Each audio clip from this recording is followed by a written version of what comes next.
What's going on, everybody? This is Justin from Off Real Podcast. And you can see I got my main man with me. We got a special episode.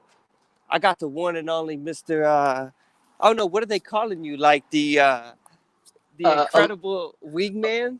a lot of people just say horns down guy now. That's kind of what people that don't know me have called me. So, uh, but you can call me whatever, hype man, wing man, whatever. I don't care. Hey, go ahead and introduce yourself for everybody who doesn't know. Yeah, my name is Paul Hiepler, and I'm a shooting guard for Abilene Christian University. Shooting guard slash hype man. So yeah. So, man, I have to ask, how's this journey been, man? How we'll kind of go back into your history, but if you could kind of wrap up the last 2 weeks, what would you say about that? Yeah, so the last 2 weeks have obviously been life changing, just absolutely crazy. But I mean, it starts even before the 2 weeks. Obviously, this year's been crazy with COVID. And I don't think a lot of people know how bad the snowstorm was here in Texas. So the snowstorm completely shut down Abilene, and that was, I think, 3 weeks before the conference tournament, before we went on this run. And, we weren't able to play, I think, two conference games because of it. And because of that, we weren't crowned, regular season champions, which really doesn't matter. But, there was also a ton of other adversity. We missed flights. We had to take buses, from DFW to Arkansas. And it wasn't like a nice bus. It was like a party prom bus that you would take. And then our way back from that Arkansas trip, our bus got in a little crash. So I mean, there's been a ton of craziness, but the focus has always been there to go on this run that we did, especially at the conference tournament. And there wasn't really any pressure, any crazy like outside voices, and I think COVID helped that, having less people and everything. So we were just all really focused on that one goal.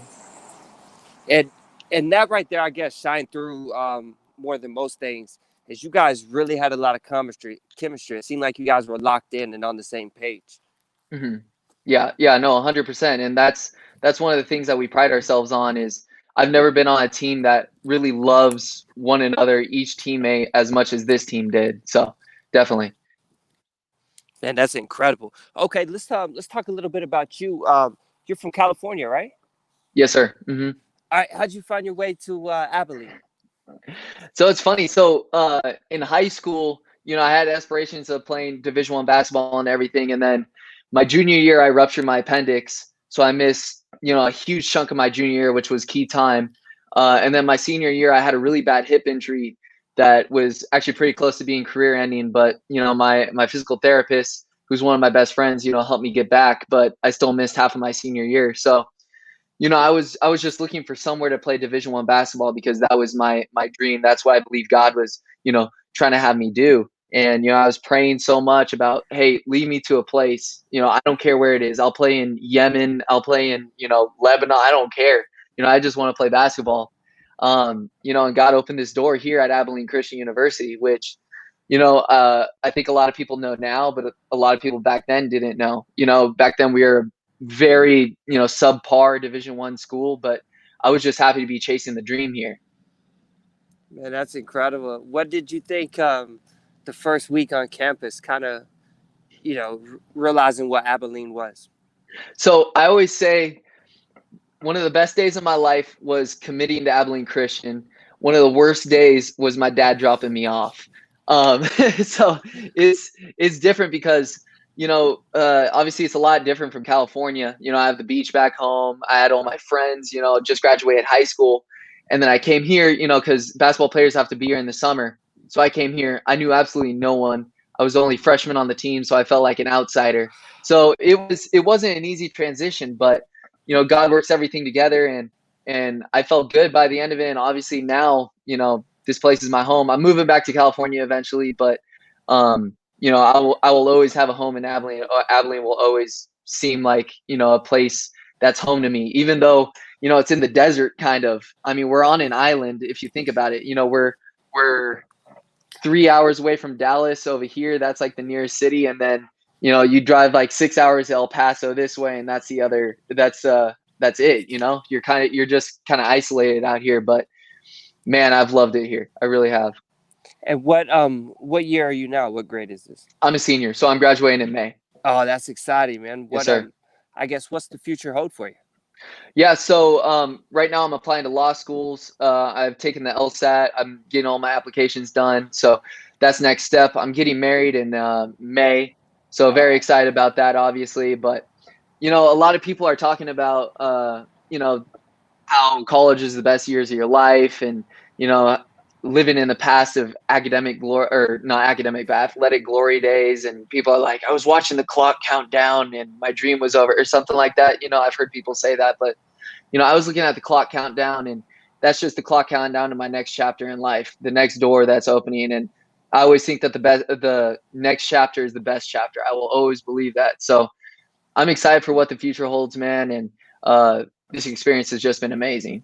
yeah, man. I'm excited for what the future holds for you. It seems like you got a lot of great things happening for you, and I could pretty much assume that it's because of that positive attitude that you have, that Hmm. energy, and that's 100% what this podcast is about. Is just that positive energy, Yeah.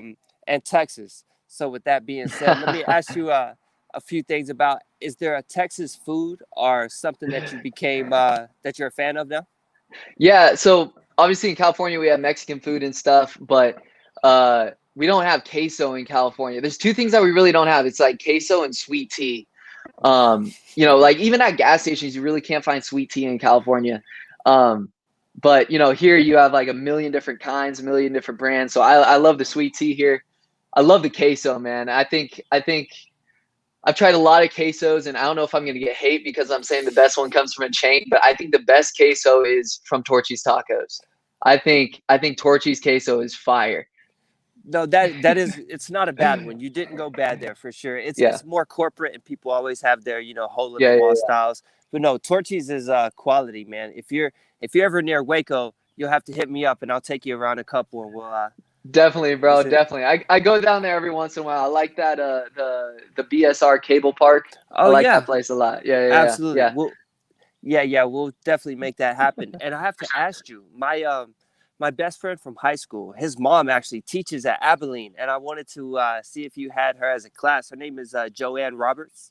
No, I've definitely heard of her though. I haven't had her though. But yeah, no, I've heard a lot about her and I've heard good things about her. Yeah, she's one of the most amazing women I've ever met. I That's definitely small world, man. That's it crazy. it really is. And I guess what is something else about Texas that you will take with you to California? So I think California gets a bad rap from Texas. Not everyone's like crazy in California like it's made out to be. There's, you know, whatever we have, like 30 some million people there. You're bound to have a few good ones. Um, but something here that I really like is, even when I was a freshman and didn't know anyone here, when I go to church, I never sat alone ever. Someone would always come sit with me. Someone would always invite me to their house to go eat after. Just the hospitality. I mean, I know Texas isn't quote unquote the South, but I mean it's that Texas hospitality that is amazing. Everyone opens their house to you. People want to take you out. People want to help you out.